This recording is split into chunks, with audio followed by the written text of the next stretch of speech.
Quasi 4 giovani siciliani su 10 non sono occupati, non cercano lavoro e non studiano.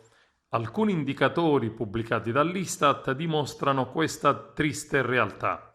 I giovani siciliani dai 20 ai 30 anni sono disoccupati perché il lavoro non lo cercano, né cercano un percorso formativo né un percorso di istruzione. La Sicilia è infatti la prima regione in Italia per questa categoria statistica.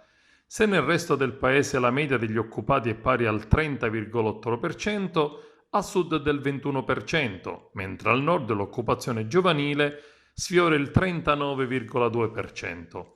Nonostante il primato del sud, c'è chi prova a farcela ed infatti l'isola è la terza regione dopo Campania e Toscana per numero di imprese con imprenditori di età inferiore ai 30 anni iscritte alle Camere di Commercio.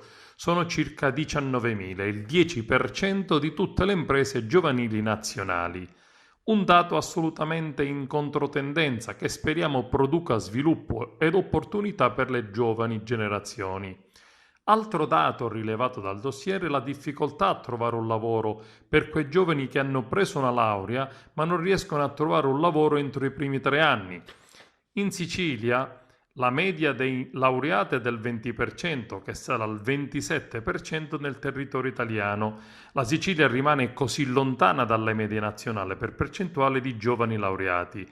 E la triste situazione della nostra terra, con scarse opportunità di crescita e sviluppo, per i nostri giovani costretti, loro malgrado, ad emigrare verso il nord e meglio ancora verso le città europee.